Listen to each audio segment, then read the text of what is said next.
Well, here's my carve out.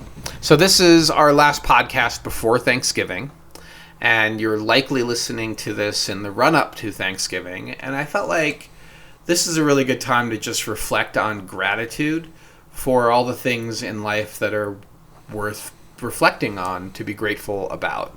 And my family, my parents were immigrants to this country. I was born and raised here. Thanksgiving was not a holiday that they grew up with, but that we very much celebrated at home and absorbed in the community I grew up in upstate New York. So we had Thanksgiving dinners, we had community dinners, and as an adult, I've hosted Thanksgiving gatherings many, many times. Since moving to the mountains, we don't do them as often because it's a little more challenging to do a Thanksgiving gathering, but it feels like the least commercial holiday to me.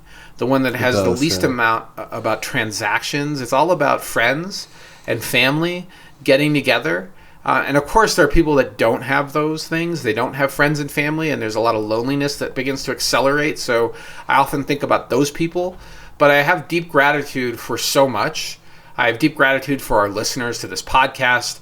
I have gratitude for the clients that trust us to buy and sell, and the fiduciary duty that they ask us to perform in the work that we do. I have deep gratitude for our colleagues when they behave professionally and are fun to work with and actually do a great job representing while they have solid communication and decorum. I have amazing gratitude for my team, Hamish. You, of course, a key member of our team, but also Sophie and Ian, and our extended team at mortgage companies and title companies and inspectors, many of whom we've known for many, many years and who continue to perform year after year with great communication and responsiveness and professionalism. And I'm amazingly grateful for this place we live in. Like, it's one of the most beautiful places in the country. And the access to open space, the quality of our community is rock solid. And I know there's a lot of people that have criticisms of Boulder, and we have issues in Boulder. I'm not trying to wipe those away, but I also feel strongly that this is such an amazing place. Mm-hmm. And for the 20 plus years I've been in Boulder, not consecutively, there were a few years I was not here, but first moving here in 2000, in the summer of 2000, Boulder has been my home. And I moved away to Nantucket for a little bit and New York for a little bit, but it hasn't stopped giving. And some people do feel like there are deep-seated prejudices and other problems in Boulder, and I'm not trying to say that those people are not having those experiences, but from my own experience, I have felt very welcomed here, and I've worked really hard in our business here, and I'm grateful for the opportunity to create something of value and live a great life here in Boulder. So Boulder and Colorado, the entire Front Range, is an amazing place to be, and I just wanted to share a few Thanksgiving thoughts about how grateful I am for the opportunities that this community and as well as the whole United States have given me as a human. So Thanksgiving is when I start to get a little reflective. I start to get a little sentimental, perhaps. But I just wanted to take a moment to mention those things because this is our last shot, I think, before the Thanksgiving holiday. Yeah.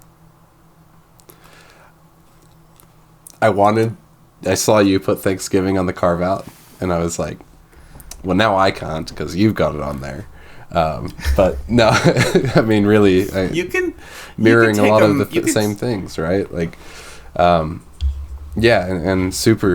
really super grateful to be part of the team. And, I moved here from New Zealand, I think 10, 11 years ago now. And, it really hasn't been anything but up, since I've been here. And nothing is without its own criticism or anything, but overall I'm just incredibly thankful to be here, to be in my home, shooting a podcast with you, and this is work. It's amazing. So I have to agree. I mean, just because you love your community, your country, your friends, your family, your business, doesn't mean that there's not opportunities to improve it. It doesn't mean that there's not opportunities for criticism. But hopefully that criticism is constructive, and hopefully it leads to a better place, not just bemoaning the challenges, but also using them as opportunities to do better. And so I just am grateful for even that opportunity to do better, and I know we share the same philosophy on gratitude, Hamish, and Thanksgiving is definitely the best time of year to think about it.